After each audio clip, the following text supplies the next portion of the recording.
Oh, jadi tempat-tempat wisata dunia yang terkenal itu Nggak ada kayak apa-apanya Pak dibanding Maldives, Indonesia Maldives, Pak. Pak, Maldives. Maldives saya belum pernah, Oh, tapi saya yakin ada kok daerah Indonesia tuh yang mirip kayak Maldives Pak. iya, bahkan lebih bagus gitu ya. Iya, contohnya kalau nggak salah nih Pak, itu di daerah Derawan, Kalimantan Timur. Itu ada Pak, yang apa, cottage di pinggir pantai, di atas air dia. Itu ada Pak di Indonesia. Soalnya Indonesia ini kaya Pak, bukan kaya alam, alamnya itu sangat kaya gitu. Untuk wisata. Keindahan alam. Keindahannya kita nggak, inilah, bolehlah kita misalnya berkompetisi dengan negara-negara lain gitu. Soal alamnya Pak ya. Tetapi ini nggak dimanfaatkan oleh pemerintah. Ini yang saya bingung gitu. Kenapa kita cuma bisanya naikin pajak doang gitu untuk meningkatkan ekonomi negara ini? Ya padahal kalau mau itu dimaksimalkan, justru akan banyak istilahnya pundi-pundi kekayaan yang akan, atau misalnya pendapatan ya, pendapatan negara devisa, yang akan devisa datang negara. devisa, Iya. dan itu justru harusnya membuat rakyat semakin sejahtera. Iya Pak, karena kalau kita bicara dunia pariwisata Pak, itu akan banyak yang diuntungkan. Coba kita coba ini Pak ya, istilahnya tuh berdiskusi siapa saja nih yang diuntungkan kalau dunia pariwisata itu bergerak dengan maksimal. Pertama Pak ya, mungkin para pengusaha hotel, akomodasi lah, bukan hotel aja Pak, mungkin hotel, sampai losmen juga, cottage, terus apa namanya yang apartemen, penginapan, kos-kosan, kontrakan, ya pokoknya banyak lah pengusaha dunia akomodasi itu yang akan disejahterakan. Belum lagi transportasi, dunia kuliner ya. Ya, siapa sih orang yang nggak butuh makan? Ya. Pasti semua orang tuh butuh makan. Bahkan orang asing aja Pak pengen nyobain kuliner asli Indonesia. Mereka udah bosen Pak makan McD lagi di negaranya, McD lagi. Mereka pengen nyobain sate, pengen nyobain gado-gado, pengen nyobain rawon. Mereka males Pak kalau nyobain makanan yang sudah sering mereka temuin di negaranya. Mereka pengen nyobain sesuatu yang berbeda. Ini kan hidup lagi Pak dunia kuliner. Ya. Terus apalagi kira-kira? Kalau misalnya dunia pariwisata tuh hidup gitu ya. Transportasi Pak. Transportasi hidup juga. Jadi ya pasti kan mereka butuh sarana transportasi untuk kemana-mana gitu kan. Iya, itu kan menguntungkan. Ya, minimal pengangguran bisa diberantas itu Pak. Bener Pak. Terus dunia travel. Bukan transportasi aja Pak ya. Kan kalau dunia travel ini kita berbicara yang memanage ya dari titik A ke titik B dalam hal memandu wisata, guide, tour guide. Jadi tour guide. Terus mereka harus memanage ininya Pak, destinasinya. Ini kan juga butuh orang-orang Pak, terus untuk mengerjakannya. Iya, terus orang-orang yang nanti di sana menyambut ini ya apa itu, misalnya kayak lokalnya, bagian lokalnya, yang perajin-perajin di sana, banyak sekali yang bisa dihidupkan. Terus setiap turis yang masuk ke suatu destinasi wisata, kita bisa pungut bayaran. Itu juga buat ini kan Pak, kesejahteraan masyarakat lokal.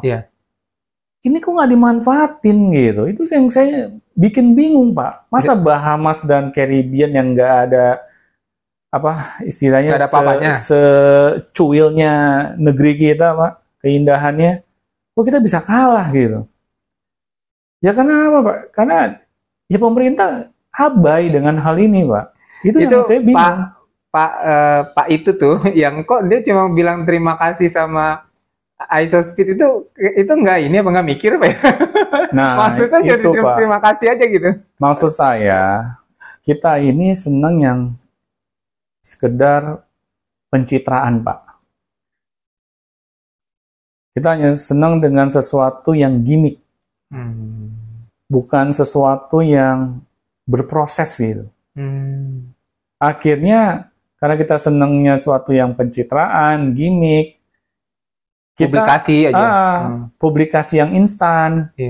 Akhirnya sudah Pak, kita hanya memanfaatkan momentum sesaat doang. Bukan momentum itu kita buat.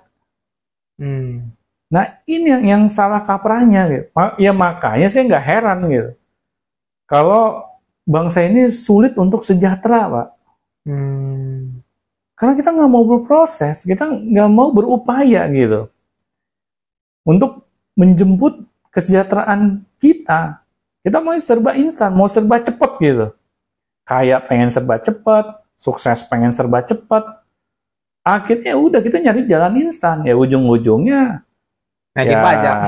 Naikin pajak itu yang paling mudah, ya. Tapi pajaknya lari kemana? Nah, iya.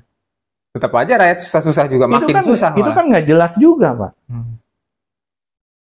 Bikin infrastruktur, misalnya. Infrastruktur kebanyakan tol yang dibuat. Jalan tol. Sedangkan tol aja dipungut bayaran. Kan nggak semua orang mampu, Pak, beli mobil. Iya. Atau nggak beli kendaraan untuk bisa masuk jalan tol. Kalaupun beli kendaraan, dia, tol mahal, nggak usah masuk tol lah, gitu juga kan. Emang motor bisa masuk tol? Enggak. Nah itu, Pak, masalah lagi kan. Nah, jadi yang saya lihat, ini pemerintah ini, apakah mereka serius ingin mesejahterakan bangsanya gitu, Pak? Nah, itu saya nggak bisa jawab itu, Pak. Mereka yang bisa jawab itu, Pak. Nah itu, Pak, ini yang harus kita bahas, Pak. Iya. Makanya kedatangan ISOSPID ini seharusnya menjadi tamparan keras, Pak. Iya. Terutama bagi pemerintah. Jangan pas kita kedatangan ISOSPID terus kita pengen numpang viral gitu, Pak. Iya, kayaknya sih begitu itu. Itu, Pak, yang bikin saya enak, jujur aja. Iya. Karena ya kita masih ingat ya, kayak kejadian dulu tuh Putri Aryani, pas dia booming di Amerika, langsung deh pemerintah tuh sibuk memberikan perhatian.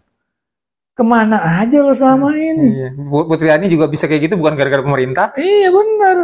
Emang deh ke Amerika diongkosin pemerintah? Kagak. Iya. Ongkos sendiri orang tuanya. Nah itu, Pak, betapa sulitnya gitu ya menjadi warga negara Indonesia itu untuk sukses, Pak. Karena kita harus berjuang mati-matian sendirian, Pak. Padahal kita mengharumkan nama bangsa ini kan kocak, Pak. Nah jadi ya ini, Pak, kalau saya lihat, makanya saya awal-awal ngelihat konten ISOSPID, saya sebel juga, Pak. Ini apaan sih? Cuman teriak-teriak doang, nggak jelas, terus niru suara anjing gitu kan. Ternyata itu ciri khasnya dia aja. Itu memang sekedar gimmicknya dia. Karena dia kan anak, bisa dibilang Gen Z ya. Anak-anak Gen Z ini kan senang sesuatu tuh yang heboh lah. Ya makanya, ya karena dia juga usianya juga usia Gen Z, ya dia berusaha bagaimana nih bisa menggrab perhatian. Ya dia harus sesuai dengan usianya. Ya bikin heboh seperti itu, tapi bikin hebohnya manfaat gitu, Pak. Bisa menghasilkan. Itu yang keren. Nah, sedangkan masyarakat kita ini kurang teredukasi, Pak. Mungkin hanya segelintir orang saja gitu yang mampu bikin channel YouTube yang digemari gitu oleh banyak orang. Karena ini memang butuh, Pak, butuh edukasi dari pemerintah tentang bagaimana kita bisa memanfaatkan dunia teknologi gitu. Nah, tetapi ya jangan harap ini bisa tercapai gitu, Pak ya. Kalau pemerintah sendiri saja abai gitu untuk memanfaatkan momentum kedatangan ISOSPID. Nah, jadi itu, Pak, yang saya ingin, ini kayak curhat gitu. Sebetulnya sih bukannya juga kalau seandainya Pak itu nonton, seharusnya jadi inilah dia jadi bisa mikir, oh iya ya, ini maksudnya masa saya cuma bisa bilang terima kasih doang. Saya menteri loh, ini saya ngurusin kepariwisataan Indonesia loh. Terus saya mau ngapain aja kerjaan saya kan gitu harusnya. Benar, Pak. Saya ini kerjanya apa gitu kan? Iya, jadi jangan sampai kerja kita itu hanya basa-basi, Pak. Iya. Jadi alam Indonesia ini sangat sayang, Pak, kalau kita lewatkan begitu saja. Orang-orang asing saja istilahnya dengan Bali doang, Pak. Mereka tuh kayak rebutan gitu untuk datang ke Bali. Sedangkan negeri kita ini banyak yang lebih indah dibandingkan Bali, Pak. Masih banyak ya. Iya, masa sih ini nggak kita manfaatkan gitu untuk kesejahteraan masyarakat. Karena pariwisata itu bukan hanya sekedar alam, Pak ya. Lihat aja Singapura tuh. Alamnya nggak ada, tapi luar biasanya penduduk Singapura itu mereka teredukasi, Pak. Mereka bisa welcome gitu terhadap orang-orang asing yang mendatangi negaranya. Ini harus diedukasi, Pak. Ini nggak bisa tiba-tiba terjadi begitu saja gitu. Nah, makanya, Pak, yang mudah-mudahan aja dengan kedatangan ISOSPID ini bisa menjadi momentum kebangkitan ekonomi bangsa ini, Pak. Amin. Oke, mungkin itu saja yang bisa kami sampaikan kepada Sobat Beyond Education. Semoga apa yang kita perbincangkan ini bisa teman-teman petik manfaatnya. Siapa tahu ini bisa menjadi momentum bagi teman-teman semua nih. Kita ternyata diberikan alam yang begitu indah, sayang kok tidak dimanfaatkan, terutama oleh kita sendiri. Mungkin itu saja yang bisa kita sampaikan. Assalamualaikum warahmatullahi wabarakatuh.